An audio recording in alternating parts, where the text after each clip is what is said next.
নমস্কার বন্ধুরা, আমার এই ছোট্ট চ্যানেলে আপনাদের সবাইকে স্বাগতম। আমি আজকে আপনাদের সম্পূর্ণ নিরামিষ ফুলকপির চপ বানিয়ে দেখাবো। আশা করি এই চপ বানানো দেখার পর আপনাদের ভালো লাগবে। তো ফুলকপির চপ বানাবার জন্য নিয়ে নিচ্ছি 1 বাটি বেসন, তার মধ্যে দিয়ে দিলাম স্বাদ মতো নুন, হলুদের গুঁড়ো আর দিয়ে দিচ্ছি 1 চামচ কাশ্মীরি লঙ্কার গুঁড়ো। এবারে শুকনো অবস্থায় সব কিছু খুব ভালো করে বেসনের সঙ্গে মিশিয়ে নিতে হবে। দেখুন সব কিছু কিন্তু খুব ভালো করে মেশানো হয়ে গেছে। এখন এর মধ্যে অল্প অল্প করে জল দিয়ে খুব সুন্দর একটা ঘন ব্যাটার তৈরি করে নেব। তো এই দেখুন অল্প অল্প করে জল দিয়ে খুব সুন্দর একটা ব্যাটার কিন্তু আমি তৈরি করে নিয়েছি।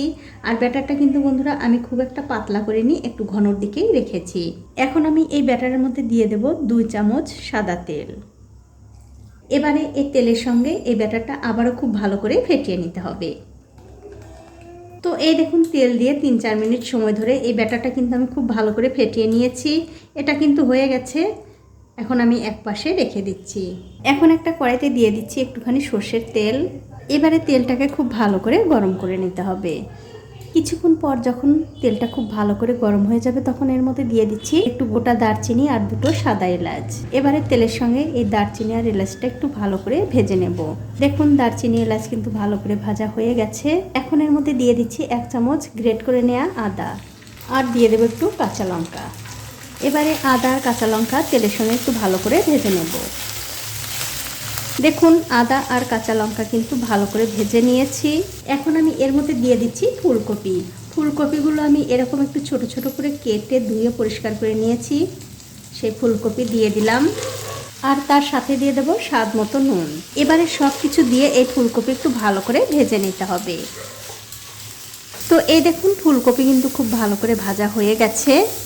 এখন আমি এর মধ্যে দিয়ে দিচ্ছি জিরার গুঁড়ো, ধনিয়ার গুঁড়ো, লঙ্কার গুঁড়ো, সবশেষে দেবো একটু গরম মশলার গুঁড়ো। তারপর এর মধ্যে সামান্য একটু জল দিয়ে খুব ভালো করে এই মশলার সঙ্গে ফুলকপিটা আবার একটু কষিয়ে নিতে হবে। দেখুন সব কিছু কিন্তু আমি খুব ভালো করে মিশিয়ে দিয়েছি। এবারে এর মধ্যে দিয়ে দিচ্ছি একটু হলুদের গুঁড়ো। তারপর আবারও সব কিছু মিশিয়ে এই ফুলকপিটা খুব ভালো করে ভেজে নিতে হবে। তো এই দেখুন সব মশলা দিয়ে কিন্তু আমি ফুলকপি খুব ভালো করে ভেজে নিয়েছি। আর দেখতেই পাচ্ছেন ভাজতে ভাজতে কিন্তু ফুলকপিগুলো কত সুন্দরভাবে সেদ্ধ হয়ে গেছে। এখন আমি এর মধ্যে দিয়ে দিচ্ছি আগে থেকে সেদ্ধ করে রাখা আলু। এবারে আলুর সঙ্গে এই ফুলকপিটা আবার একটু ভালো করে রান্না করে নিতে হবে। তো এই দেখুন গ্যাসের ফ্লেমটা একদম লোতে রেখে কিন্তু আলুর সঙ্গে এই ফুলকপিটা আমি আবারও খুব ভালো করে রান্না করে নিয়েছি।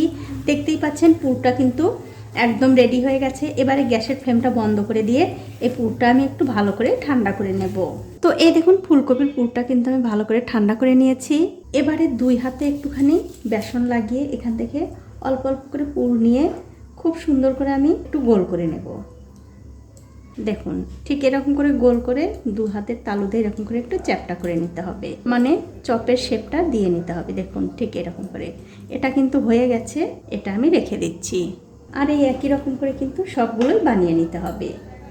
তো এই দেখুন এক এক করে কিন্তু আমি সবগুলোই বানিয়ে নিয়েছি। এখন আমি চপগুলো ভেজে নেব। তার জন্য একটা কড়াইতে দিয়ে দিচ্ছি সর্ষের তেল। এবারে গ্যাসের ফ্লেমটা বাড়িয়ে দিয়ে এই তেলটা খুব ভালো করে গরম করে নিতে হবে। তো এই দেখুন তেলটা কিন্তু আমি খুব ভালো করে গরম করে নিয়েছি। এবারে গ্যাসের ফ্লেমটা মিডিয়ামে রেখে এবারে যে বেসনের ব্যাটারটা আমি করে রেখেছি তার মধ্যে দিয়ে দিলাম একটা ফুলকপির পুরটা দিয়ে খুব ভালো করে এপিট ওপিট একটু লাগিয়ে নিতে হবে। তবে খুব একটা বেশি কিন্তু ঘাটাঘাটি করা যাবে না, তাহলে কিন্তু ভেঙেও যেতে পারে। এবারে ঠিক এরকম করে তুলে এটা তেলের মধ্যে দিয়ে দিতে হবে। আর বন্ধুরা এই পুরটা যখন আপনারা এই বেসনের ব্যাটারের মধ্যে ডুবাবেন, এটা কিন্তু তোলার একটা নিয়ম আছে। এটা কিন্তু হাত দিয়ে এরকম করে তুললে হবে না, ঠিক এরকম করে তুলতে হবে, তাহলে পুরটা কিন্তু ভেঙে যাবে না। দেখুন ঠিক এরকম করে দিয়ে দিতে হবে। আর একটু পরে এই সবগুলো উল্টে দিতে হবে।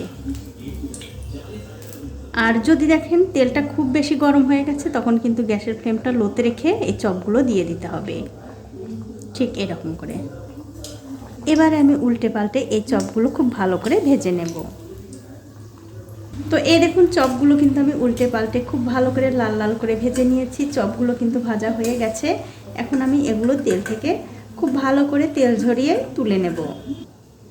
তুলে অন্য একটা প্লেটে রেখে দিচ্ছি। আর ঠিক এই একই রকম করে কিন্তু সবগুলো চপ ভেজে নিতে হবে।